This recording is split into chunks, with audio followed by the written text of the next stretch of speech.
Today we are going to discuss about kingdom fungi. Now they are a very unique kingdom containing heterotrophic organisms. Okay, and they are saprophytic in nature. Heterotrophic na parayumbol we specifically mention that they are saprophytic.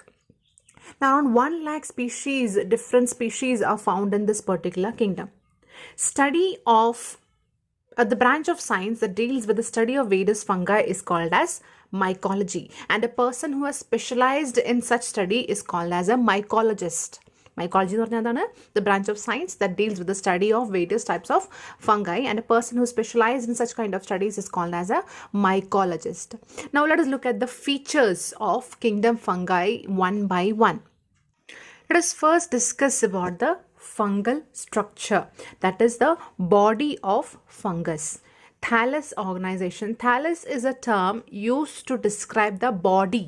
Okay, thallus usually refers to those organisms whose body is not differentiated into stem, root and leaves. Okay, അങ്ങനെ differentiation ഇല്ലാത്തപ്പോൾ നമ്മൾ അവരുടെ ബോഡീനെ വിളിക്കുന്ന പേരാണ് thallus. If you look at a plant, we can clearly understand which is this leaf, which is the stem, which is the root, etc. Whereas there are certain organisms wherein such kind of differentiation in the body cannot be brought about, and hence we use the term thallus. So in fungal structure and thallus organization, we are looking at what the fungus is made up of, what are the different parts of the fungus. Fungal body is an assemblage of extremely fine, almost transparent hyphae. Numerous hyphae are twined around one another to form many mycelium.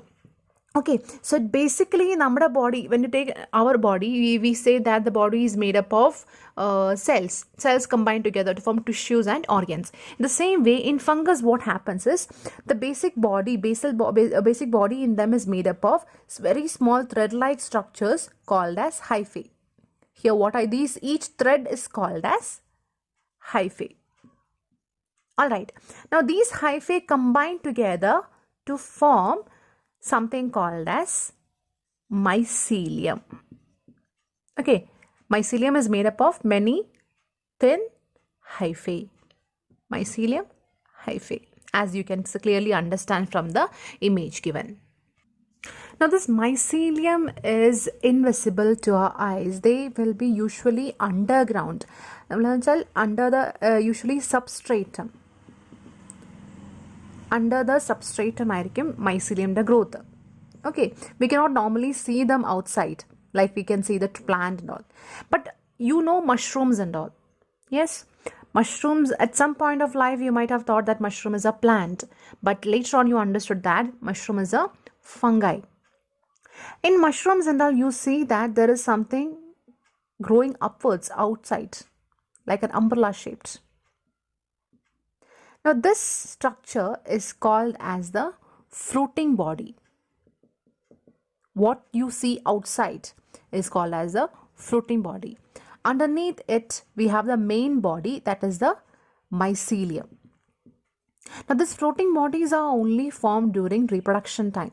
Okay, when unfavorable conditions are there, the spores are there. Spores has to be stored somewhere, and these storing places are nothing but the fruiting bodies. When favorable conditions return, they break off and the spores are released. So you need to understand that what we see outside and recognize as fungi is actually the fruiting body, the main reproductive part of the organism. The main body of fungus is underground. Okay, and we call it as mycelium. What is it? Mycelium. Now the fungal hyphae that we just talked about are of two types, aseptate and septate. Aseptate, no separation. Septate, separation is there. Okay, if you look at the two diagrams, what difference can you see? You see that herein there is separation in between the cells. There is a separation which makes sure that many cells are formed over here. The separation ensures that there is a boundary and many cells are formed, with each cell having only a single nucleus. Whereas here such separations are not seen. This entire thing can be considered as a single cell. This entire thing what you see over here can be considered as a single cell. This is nothing but a hyphae. Okay, now the hyphae is multicellular here. Sorry, I'm extremely sorry. The hyphae is multinucleate here. Because there is no separation after the cell division, the hyphae is multinucleate. Many nucleus are there. Here, there is separation, which ensures that each cell is having only a single nucleus. This multinuclear condition is also called as xenocytic, and the absence of any kind of separation is referred to as aseptate and septate. So, hyphae can either be septate or aseptate, and based on that, different types of fungus are there, different categories of fungus are there, whether they are septate, whether they are aseptate, etc. Okay, just understand this.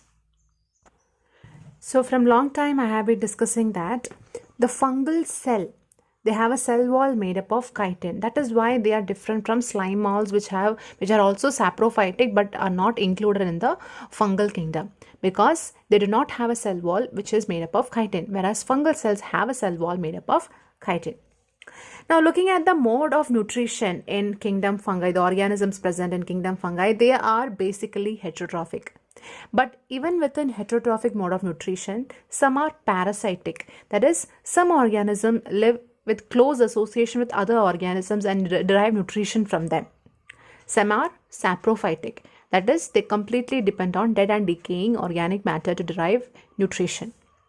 There is also one more mode of nutrition called as symbionts or symbiotic association, wherein fungal groups are in some kind of association with other organisms, like for example algae, and they exhibit a give and take relationship, a very mutual relationship. About this we'll study later. Let us look at reproduction in the organisms belonging to kingdom fungi. Now, vegetative reproduction takes place wherein a part or fragment of the body separates and forms a new individual.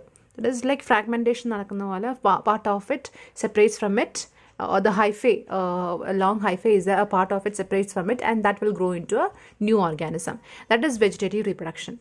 Now, asexual reproduction, it can be by budding. Budding can take place. Okay, if not budding, spores are formed. Special structures called spores are formed in sporangia. These structures, spores are put in a sac-like structures called sporangia, and these sporangia are borne by structure called as sporangiophore, as you can see in the image. You need to understand that most of the organisms belonging to kingdom fungi are multicellular organism, except a single exception, that is yeast. Yeast is a fungi which is a single cell. It is unicellular, and they undergo budding for their division, as you have studied in your previous year. But other organisms, they form spores during asexual reproduction, and these spores are stored in sac-like structure called as sporangia. Sporangia are born in the sense held at the tip of aerial hyphae. Aerial hyphae എന്ന് പറയുമ്പോൾ the part of the body of the organism, aerial, which is exposed to the atmosphere, or if it is present in the aerial part, called as sporangiophore. Okay, now different types of spores are there. Some are called as zoospores, sporangiophores, or planospores, or conidia. Now, zoospores are flagellate, and hence they are motile, usually found in aquatic fungi. Sporangiophores are non-motile, and they are, this is the same one, sporangiophores. Spores are stored in sporangiophore. You understand it is spores, and this is phore. Conidia, this is how conidia looks. Okay, non-motile spores. Whenever there is a particular spore which is mature, it will just break off from this spore and they will fall on a favorable condition. They will grow into that particular gametes or the organisms. Sexual reproduction is also seen. Now, sexual reproduction in fungi take place through 3 different stages. Plasmogamy refers to the fusion of cytoplasm of 2 hyphae. But two particular sexual reproduction, 2 individuals will be involved, as you know. So, 2 individuals means 2 hyphae in this case. There will be haploid hyphae, 2 haploid hyphae will be there. Their protoplasm or the cytoplasm will fuse. That process is called as plasmogamy. Once the cytoplasm fuses, their nucleus has to fuse. That is karyogamy. Fusing of nucleus is karyogamy. Once the fusion of cytoplasm also has taken place, our two hyphae was haploid. Now it has returned diploid. Now meiosis will take place so that the organism is again converted into haploid. The entire ploidy of the organism is haploid. Okay, let us read what is given in the textbook.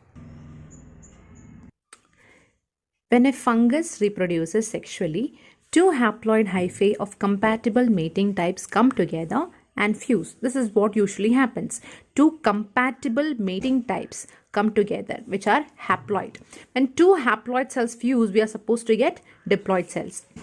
In some fungi, the fusion of two haploid cells immediately results in diploid cells, as is natural. However, in other fungi like Ascomycetes and Basidiomycetes, an intervening or intermediate dikaryotic stage occurs, wherein the nucleus has not undergone any kind of fusion and each cell is having two nucleus. Such a stage is called as dikaryon phase. And later, the parental nuclei fuse and the cells become diploid. Now, this happens when the conditions are not favorable for the growth of the fungi. Suppose there is not enough food, not proper temperature of moisture. In such conditions, the growth of the new organism is not possible. But what they do is they ensure that this is kind of an in-between stage where therein a proper organism has not been formed because there is no fusion of nucleus had taken place, and hence it is called as a dikaryon phase. The fungi form floating bodies in which reduction division occurs, leading to formation of haploid forms. When the favorable conditions return, these cells containing two nucleus, the nucleus will fuse together and form a diploid cell. That diploid cell will undergo meiosis. When meiosis takes place, spores are formed, and spores are haploid. They contain half the number of chromosomes. Alright, this is how sexual reproduction takes place in fungi. Finally, we are going to look at the classification of kingdom fungi. The basic classification depends upon whether they have sexual reproduction or whether they do not show sexual reproduction. If they do not show sexual reproduction, there is one single group, Deuteriomycetes. They are also called as imperfect fungi. If sexual reproduction is present, we look whether the hyphae is aseptate or septate. The hyphae is aseptate or septate. If it is aseptate hyphae, then we have Phycomycetes, wherein asexual reproduction is done by zoospores and aplanospores, and sexual reproduction usually takes place by fusion of gametes. Okay, and this results in the formation of a particular spore called as zygospore. Okay, after fusion of gametes, meiosis happens. After meiosis, zygospores are formed. If the hyphae is septate, that is, it is differentiated, that is, it is separated, then we have two groups, Ascomycetes and Basidiomycetes. In Ascomycetes, asexual reproduction is by conidia, which is born on structures called as conidiophores. And sexual reproduction results in the formation of ascospores. Okay, sexual reproduction results in the formation of ascospores. Basidiomycetes are usually called as club fungi, or mushrooms and all belong to Basidiomycetes. They have a club, they are sac-like structures. And generally, asexual reproduction is not found in them. Okay, so we have Phycomycetes, Ascomycetes, Basidiomycetes and Deuteriomycetes. This is a very general classification. To understand more, read your textbook.